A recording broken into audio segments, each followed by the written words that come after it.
नमस्कार जी। नमस्कार जी। क्या शुभ नाम है जी आपका?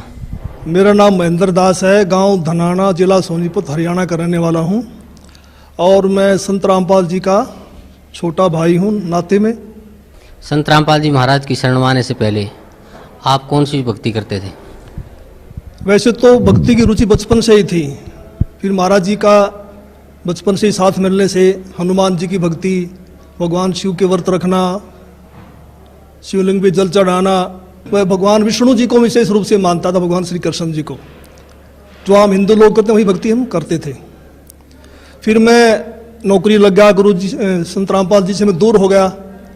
मैं चंडीगढ़ रहा 8 साल, वहाँ जाकर के रुचि भी खत्म हो गई। संत रामपाल जी महाराज की शरण में कैसे आए? फिर मैं 1991 में मैं चंडीगढ़ से रोहतक आ गया और एसपी रोहतक का मैं ड्राइवर लग गया। मेरी पुलिस डिपार्टमेंट में नौकरी थी और महाराज जी पहले सिरसा वगैरह में पोस्टेड थे, जूनियर इंजीनियर की, और गुरुजी फिर रोहतक में पोस्टेड हो गए। गुरुजी, और फिर मिलना जुलना शुरू हो गया। और गुरुजी लंच टाइम में मेरे पास रोजाना आते थे, लगभग 4 महीने लगातार आए और सत्संग की, भक्ति की बातें बताने लगे कि भक्ति करनी चाहिए, भक्ति से दुख दूर होते हैं, सुख मिलता है, मोक्ष मिलता है। लेकिन मेरी रुचि विशेष नहीं थी और मैं महाराज जी को मना भी नहीं कर सकता था कि मेरे पास क्यों आए, क्योंकि बड़े भाई साहब थे। तो मैं अंदर से दुखी बहुत था कि रात को ड्यूटी करते हैं, दिन में ही आगे बैठ जाते हैं। लेकिन एक दिन मैंने कह ही दिया कि भक्ति में कुछ नहीं रखा, काम करो और बच्चों का पालन पोषण करो, इससे बड़ी कोई भक्ति नहीं है। फिर गुरु जी ने धीरे धीरे आना बंद कर दिया।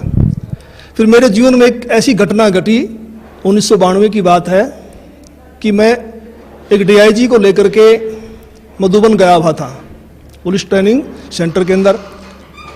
रात को वहाँ ठहरे, मैं सुबह सोकर उठा तो मैंने देखा, मैं चारपाई पर लेटा हुआ, मेरी आंखें खुल गई। तो लेटे लेटे मैं क्या देख रहा हूँ कि मेरे पैरों की तरफ उस मकान यानी कमरे में 2 खिड़कियाँ थी। एक खिड़की में महाराज जी कम से कम 8-10 फीट ऊपर आसमान में बैठे हैं।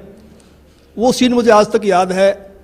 काले रंग के चश्मे लगा रखे थे, लाइनिंग वाला शर्ट, काली पैंट, और ऐसे बैठे हैं जैसे पद्मासन होता है, हाथ जोड़कर। तो संत रामपाल जी की तरफ 2 पैर दिखाई दे रहे हैं, घुटने से नीचे, बिल्कुल लाल रंग के, जैसे सूर्य सुबह निकलता है। तो मैं देख कर डर गया। मैंने अपनी घड़ी देखी, द्वार पे एक घड़ी लगी हुई थी, उसको देखा भी 7 बज गए हैं। दूसरी खिड़की से देखा तो शहतूत का पेड़ है, चिड़िया बैठी हैं। लेकिन मैं ये सीन क्या देख रहा हूँ, कम से कम 5 मिनट मैंने सीन को देखा। तो मैं डर गया कि मैंने समझा कि भाई कहीं गुरुजी मर गए हैं, उनकी आत्मा मुझे मिलने के लिए आ रही है। उस समय फ़ोन भी नहीं थे, मैं डीआईजी को बोल भी नहीं सकता था कि मेरा भाई मर गए हैं। तो मैं बहुत चिंतित हो गया। हम 1 बजे मधुबन से रोहतक के लिए चले, हम लोग 3 बजे वहाँ पहुँच गए। मैं गाड़ी खड़ी करके सीधा मकान पे गया, गुरुजी के मकान के ऊपर।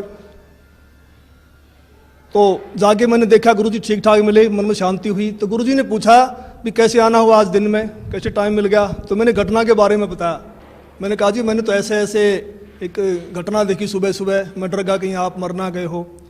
तो महाराज जी ने कहा कि मेरे स्वरूप में कबीर परमेश्वर आए थे और अब आपको भक्ति मिल जाएगी। तो मैंने कहा जी मैं तो ड्रिंक्स वगैरह कर लेता हूँ, वो छूटती नहीं, भक्ति कैसे करूँगा। तो गुरु जी ने कहा जा आज के बाद नहीं पिएगा। तो उनके एक शब्द से ऐसी दीवार खड़ी होगी कि आज 1992 की बात है, आज 2013 हो गया, यानी लगभग 21 वर्ष हो गए। वो आज तक मैंने शराब को छुआ तक नहीं है। तो उसके बाद गुरुजी ने अपने गुरुजी से मुझे नाम दिलवाया, संत राम देवानंद जी महाराज से। उस समय गुरुजी को आज्ञा नहीं थी नाम की। मैं भक्ति में जरूर लग गया, क्योंकि महाराज जी बताते थे कबीर साहब पूर्ण परमात्मा हैं, इनसे सबसे ऊपर हैं। तो मैंने उनको उदाहरण दिया कि पुलिस में तो ऐसे होता है, उसमें पुलिस वाले बहुत नाजायज़ किया करते। कोई कहता मैं फलां का सिपारसी हूँ, उसको पकड़ लिया तो उसकी कुटाई कर देते थे, फ़ोन आता छोड़ देते, हमें नहीं पता जी आपका था। कहीं ऐसा ना हो कि ये नीचे देवी देवता हमें कूट दें और जब तो कबीर साहब ऊपर से आए। लेकिन मैं लगा जरूर रहा, लेकिन विशेष विश्वास नहीं था भी कबीर साहब पूर्ण परमात्मा है। तो महाराज जी ने कहा कि आप ये नाम जपते रहो, इन नाम से आपका विश्वास हो जाएगा। तो फिर 1994 में गुरु जी को आज्ञा होगी नाम की, फिर महाराज जी ने दोबारा से हमारे को नाम दिए, फिर सार नाम दिया। मैं भक्ति में लगा रहा, लेकिन कबीर साहब के बारे में मैं पूछता था कि वेदों में दिखाओ, गीता जी में दिखाओ, तो महाराज जी कहते समय आने तो सब कुछ दिखाऊंगा मैं, अब ये करते रहो। तो फिर ऐसी घटना घटी कि एक दिन मैं सोया हुआ था और मेरी आत्मा निकल के ऊपर ब्रह्मांड में चली गई, बहुत ऊंचाई पर। वहाँ विष्णु भगवान खड़े हैं श्री कृष्ण जी के रूप में, उनके सिर पर ऐसे मोर का चंदा है, मोर मुकुट है, और मेरे से कह रहे हैं कि जिस भक्ति पे आप लगे हो ये भक्ति बड़ी कठिन है, ये मार्ग बड़ा कठिन है, अगर इतना आसान होता तो सभी यहाँ से निकल जाते। और एक बात का ख्याल रखना, मेरे भक्तों को मत तोड़ना। जैसे मेरी आत्मा, मेरा सूक्ष्म शरीर मेरे शरीर में आया तो मेरी आँख खोली तो मेरा सारा शरीर पसीने से भीगा हुआ था, और मैं बिल्कुल सर्दी का महीना था, मैंने कपड़े चेंज किए पसीना पोंछकर, और मैं सुबह उठ करके अपनी ड्यूटी पे आया तो महाराज जी से मुलाकात हुई। मैंने महाराज जी को बताया कि ऐसे ऐसे घटना घटी रात को।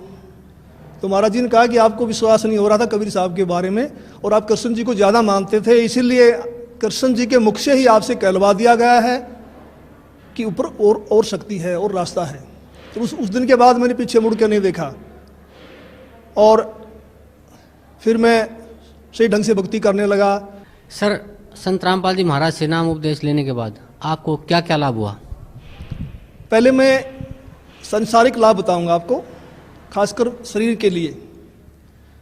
जब मैंने गुरु जी को गुरु धारण कर लिया और मैं भक्ति करने लगा, लगभग 1999 की बात है, उस समय मेरी आयु 41 वर्ष थी, 41 ईयर, और अब मेरी 55 साल की हो चुकी है, 55 ईयर्स ओल्ड। तो मैं रोहतक में एक रेलवे रोड का नाम है बाजार में, वहाँ एक लाला जी के पास बैठा हुआ था।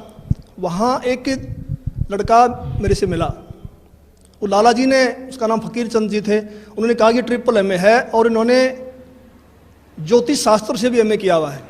तो मैंने उसको भक्ति की बात ही समझानी चाहिए, तो उसने कहा जी एक बार अपना हाथ दिखा दो। तो उसने मेरे हाथ देखे दोनों, पहले दाहिना हाथ देखा, कहने लगा आपकी आयु कितनी है? मैंने कहा मैं 41 वर्ष का हो चुका हूँ। तो उसने कहा आपके भाग्य में लिखा है 40 वर्ष से लेकर 45 तक बिल्कुल बेड के ऊपर बीमार अवस्था में लेटना, और आपको फला फला बीमारी लगेंगी। फिर मैंने कहा मैं तो 41 का हो चुका हूँ, मुझे तो कुछ भी नहीं है। कहने लगा 1 साल का धोखा भी हो सकता है, आपको जरूर होगा। तो मैं कुछ चिंतित तो हुआ, लेकिन फिर उसने मेरा बायां हाथ देखा और कहने लगा आपकी पत्नी जिंदा है? मैंने कहा वो तो जिंदा है। कहता हो ही नहीं सकता। मैंने कहा मैं सुबह घर से आया था जब तू जिंदा थी, अब मर गई हो तो मैं कुछ कह नहीं सकता। लेकिन वो तो उसने कहा भी ये कैसे असंभव हो रहा है? तो मैंने उनसे कहा भी हम पूर्ण सतगुरु की शरण में हैं, सच्चे मंत्र का जाप करते हैं। हमारे सतगुरु कहते हैं कि भी तिल घटे ना मासा बढ़े वेदना लिखे जो लेख, सच्चा सतगुरु मिटा के ऊपर मार दे मेघ। हमारे सतगुरु ऐसे कर देते हैं। तो फिर मैंने 6 महीने के बाद फिर मुझे एक ऐसा ही और ज्योतिषी मिला। मैं जैसे पुलिस लाइन में गाड़ी का वायरलेस सेट ठीक करवाने के लिए गया, उस वर्कशॉप में एक इंस्पेक्टर थे इंचार्ज, वो अपनी टेबल पर ज्योतिष शास्त्र की किताब खोल के बैठे हुए थे।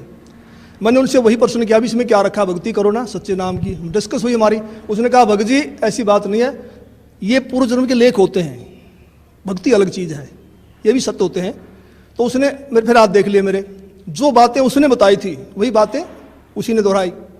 तो फिर मैंने गुरु जी से प्रार्थना की, मैंने कहा जी ऐसे ऐसे बताया दो ने। तो संत रामपाल जी कहने लगे कुछ नहीं होगा, परमात्मा लेखों को मिटा देता, भक्ति करो। तो संत रामपाल जी की दया से, इनकी सच्ची भक्ति से उस पीरियड के दौरान मेरे को जुकाम तक नहीं हुआ, बुखार तक नहीं लगा। और आज मैं 55 वर्ष का हो चुका हूँ, मेरी पत्नी भी जिंदा है।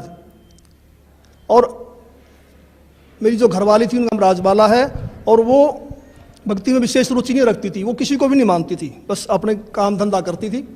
तो एक बार 2004 की बात है, उसकी दोनों उंगलियां सुन्न हो गई दाहिने हाथ की। और मेरे से कहने लगी मुझे दिखा नहीं तो हाथ सूख जाएगा। को पड़ोस के कह रहे थे एक हाथ सूख गया, ऐसे ही बीमारी लग गई थी। तो मैं रोहतक में रेडियो स्टेशन के पास गुप्ता जी हैं डॉक्टर हड्डियों के, उनके पास उनको लेके गया।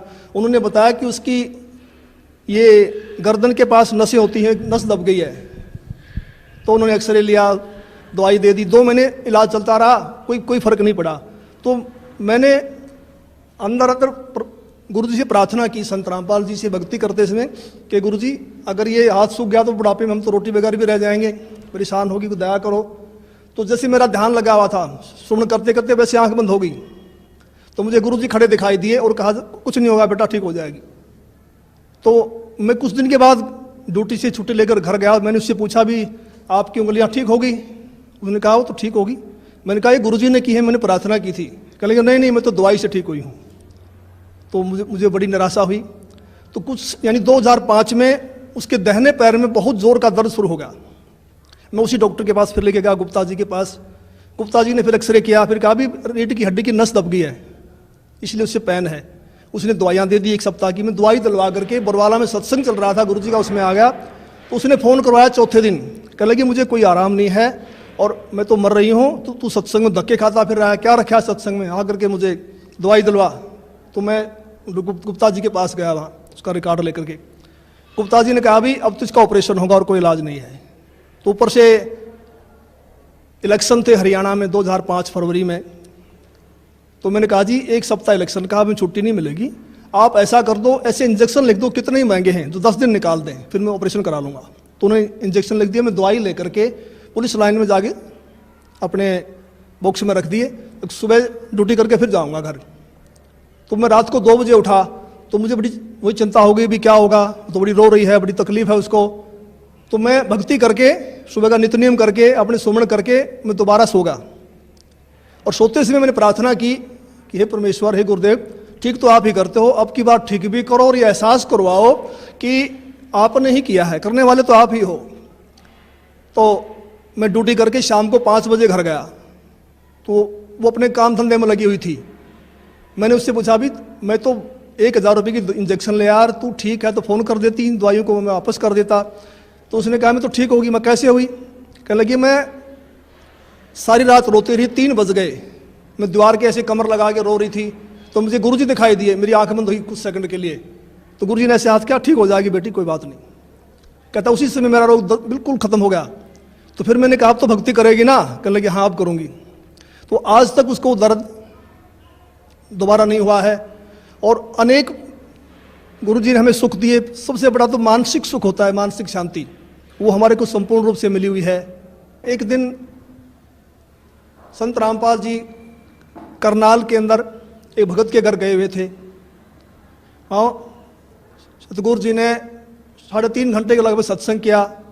जब चलने लगे तो एक औरत ने, जो काफ़ी बुजुर्ग थी, कोई 65 साल के करीब उनकी उम्र रही होगी, उन्होंने कहा कि जी मैं आपसे कुछ बात करना चाहती हूँ। तो गुरुजी ने कहा ठीक है पूछो।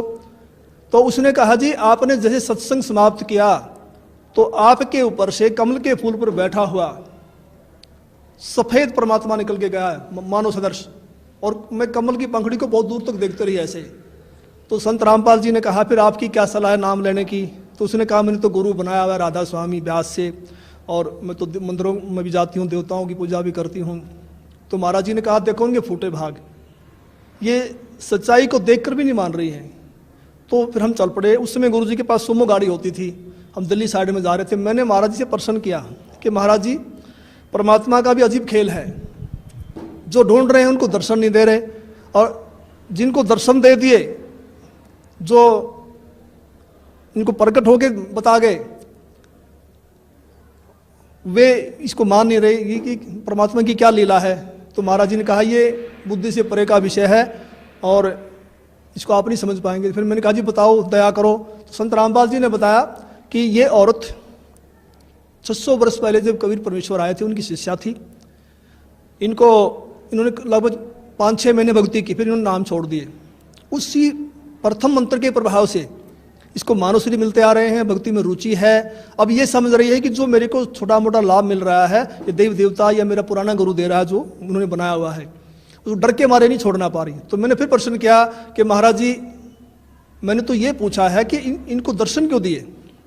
तो गुरु जी ने कहा, संत रामपाल जी बोले कि परमात्मा किसी की उधार नहीं रखता, ये कल को मरेगी, नरक में जाएगी, वहाँ उसको बड़ा कष्ट होगा। जब आत्मा रोती है तो परमात्मा को आना पड़ता है, मन की नहीं सुनता परमात्मा। तो फिर ये आत्मा वहाँ सवाल करती है कि जी आपकी भक्ति का हमें ज्ञान नहीं था, हमने भक्ति तो बहुत की। तो वहाँ परमात्मा ये सीनरी दिखाएंगे, ये सारी फिल्म दिखाएंगे कि 3-3.5 घंटे मैंने सत्संग सुनाया, आप क्या भक्ति कर रहे हो, इसका क्या लाभ है, मेरी भक्ति क्या है, और जाते समय दर्शन दे दिए। तो परमात्मा ने अपने सिर से भार उतार दिया, पर ये आत्मा बोल नहीं पाएगी, चुप हो जाएगी। तो मेरा भगत समाज से यही बार बार निवेदन है कि ऐसा मौका बार बार नहीं आता, तो संत रामपाल जी की शरण में आकर के अपना आत्म कल्याण करवाएं। सत साहिब। धन्यवाद आपको बहुत।